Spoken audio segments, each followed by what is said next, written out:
एक नौजवान को देखे, ना यहां बाल है ना यहां बाल है, यहां बीच में, तो उसको बोला रे इधर आ। हम बोले रे बाबू इधर की हल्कू रे बालटा उड़े भैया की। बोला नहीं बाल नहीं हो रही है, कटिंग छे कटिंग। हम बोला कटिंग तो कौन कटिंग छे रे? बोले मुर्गा कटिंग छे। अल्लाह ने अशरफुल मखलूकात बनाया, अल्लाह ने 18,000 मखलूकात को पैदा किया, 18,000 मखलूकात को अल्लाह ने पैदा किया दुनिया में, सांप बिच्छू कीड़ा मकोड़ा गाय भैंस बकरी। अब वो उन 18,000 मखलूकात में सबसे बेहतर मखलूक, सबसे अशरफ, सबसे आला, सबसे अफजल, सबसे अच्छा इंसान को बनाया। आई मुर्गा बन रहा, इसको क्या हो गया समझ में नहीं। अच्छा ये कटिंग देखिएगा, ये कटिंग देखिएगा, ये कटिंग वो भी है, चारों तरफ बाल नहीं है, अब बीच में इतना बड़ा खोपा है यहाँ। तो एक नौजवान को मैंने कहा ये कौन कटिंग है रे? बोला ये कटोरा कटिंग है।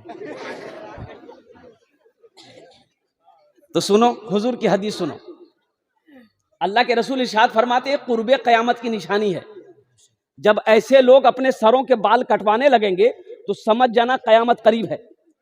अल्लाह के हबीब इरशाद फरमाते हैं कि कुर्बे क़यामत की निशानियों में एक निशानी ये भी होगी कि कुछ लोग अपने सरों में कुछ हिस्सों में बाल रखेंगे, कुछ हिस्सों में बाल नहीं रखेंगे। समझ लेना कि कुर्बे क़यामत की ये निशानी है। इसलिए नौजवानों तौबा करो, नबी के सुन्नत के मुताबिक बाल रखना चाहते हो तो अल्हम्दुलिल्लाह कंधे तक अल्लाह के नबी सल्लल्लाहु अलैहि वसल्लम की जुल्फें थी अल्हम्दुलिल्लाह। तो सर में बाल रखने का तरीका है कि चाहे बड़ा रखो चाहे छोटा रखो, एक बराबर हो,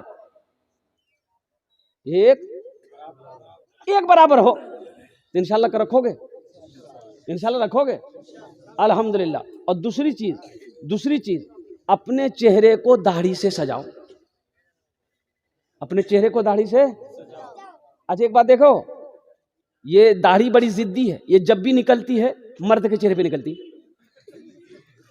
औरत के चेहरे पे निकलती है। ये औरत के चेहरे में दाढ़ी देखें, इधर है क्या? दाढ़ी जब भी निकलती है मर्द के चेहरे पे निकलती है। क्यों? दाढ़ी कहती है ती मरद चीज यही ने में निकल यही, लेकिन ये बुधवा कहता है नी मी मरद नी। नाई की दुकान में बैठ के कहता जल्दी छिल मिया खुजला जल्दी छिल। दाढ़ी कहता नी छिल रहे ती मरद छिल रहे, बोला नी मी मरद नी मी वही छिल जल्दी छिल। इंशाल्लाह दाढ़ी रखोगे? कितने लोग रखोगे इंशाल्लाह? हाथ उठाओ अल्हम्दुलिल्लाह। ए मेरे नौजवानों मेरे बच्चों, अल्लाह इन नौजवानों के हाथों को उठवाना मेरा काम था, अल्लाह इनकी ज़िंदगी को बदलना तेरा काम है। अल्हम्दुलिल्लाह आमीन बोले तो अल्हम्दुलिल्लाह। अल्लाह हमारे बच्चों के नौजवानों की ज़िंदगी को बदल दे, अल्लाह इनके दिलों को फेर दे, अल्लाह इन्हें दीन का सिपाही बना दे, अल्लाह वक्त का नमाजी बना दे, अल्लाह इन्हें मैदान जंग का गाजी बना दे, अल्लाह इन्हें खाने काबा का हाजी बना दे। आमीन बोले तो अल्हम्दुलिल्लाह। बड़ी तेजी के साथ ये दाढ़ी का एक पैगाम था जो मैंने आप तक पहुंचा दिया है। नौजवानों देखिए, कुछ नौजवान जो है ना, मैं क्या बताऊं, देखिए हमारा नौजवान सुधर जाए कौम सुधर जाएगी। मोहल्ले का नौजवान अगर सुधर जाए पूरा मोहल्ला सुधर जाएगा। नौजवान है, फिलिस्तीन में लड़ाई हो रही भाई फिलिस्तीन में जंग हो रही कि नहीं हो रही है? एक नौजवान 36 साल का नौजवान से एक मीडिया वाला ने पूछा कि आपकी उम्र कितनी है? बोला कि 36 ईयर, 36 साल उम्र है। तो मीडिया वालों ने कहा कि आपने निकाह किया? बोला कि नहीं हमने निकाह नहीं किया। तो मीडिया वालों ने कहा कि मैं अक्सर बेशतर नौजवानों को देखता हूं कि निकाह नहीं किया, 40 साल उम्र हो गई, 38 साल उम्र हो गई, 36 साल 35 साल 30 साल उम्र हो गई, आखिर क्या वजह आप लोग शादी नहीं करते? उन नौजवान ने जवाब दिया कि हम नौजवानों ने कसम खाया है कि हम लोग जब तक मस्जिद अक्सा को आजाद नहीं करा लेंगे हम लोग निकाह नहीं करेंगे। जब तक हम लोग मस्जिद अक्सा को आजाद नहीं करा लेंगे हम लोग निकाह नहीं करेंगे। और यहाँ बुधवा मोबाइल में 5-5 को लड़की का फोटो ले घूमता, दोपहर में इसको हाय, असर में उसको बाय, मगरिब में उसको टाटा, शाम उसको आई लव यू। बताओ नौजवान कामयाब होगा? अरे वो नौजवान कामयाब होगा? कुर्बान जाओ, ना नमाज का पता है ना तिलावत का पता है, और कुर्बान जाओ नौजवानों, अपनी जिंदगी को पहचानो, अपनी जिंदगी को बदलो, अपने किरदार को पहचानो। अरे नौजवान ऐसा बनो कि जिस मजमे में खड़ा हो जाओ, कोई भी कौम देखे तो देखकर तुम्हें पहचान ले कि ये मुसलमान है। यहां तो समझे में नहीं आता ये इधर का माल है कि उधर का माल है। सुनाएगा वो नौजवानों, ये फिलिस्तीन जो मस्जिद अक्सा है ना, हाँ, जो मस्जिद अक्सा है किबले अव्वल है, किबले अव्वल है।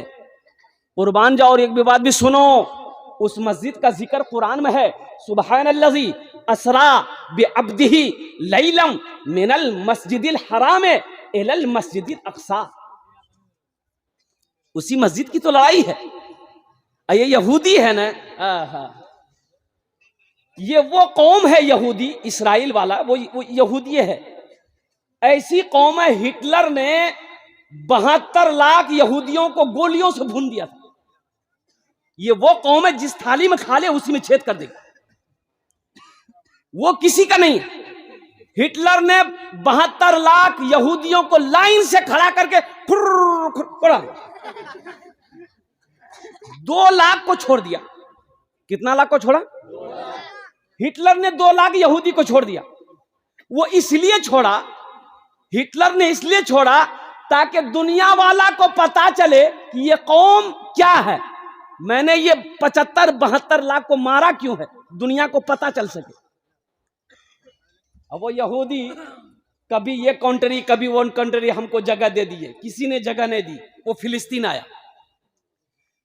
आया तो मुसलमानों के पास रोने लगा कि मेरे पास रहने की जगह नहीं है, सर छुपाने की जगह नहीं है, आपका नौकर बनकर रहेंगे, हमको थोड़ी सी जगह दे दी। तो मुसलमान तो रहमदिल होता है ना, सुभान अल्लाह बोले तो माशाअल्लाह, रहम आ गया।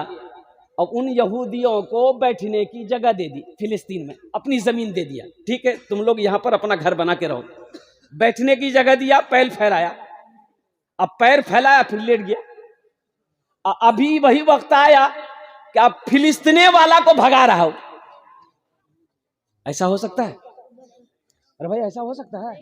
ये जमीन मेरी है, जायदाद मेरी है, अल्हम्दुलिल्लाह सुम्मा अल्हम्दुलिल्लाह। हमने तो तुम्हें जगह दी थी बसने की, हमने तो तुम्हें सर छुपाने की जगह दी थी। लड़ाई इसी बात की है और कोई बात की नहीं। और वहां का नौजवान क्या कहता है, शेर सुनोगे? सुनेंगे? यही ईमान मेरा है,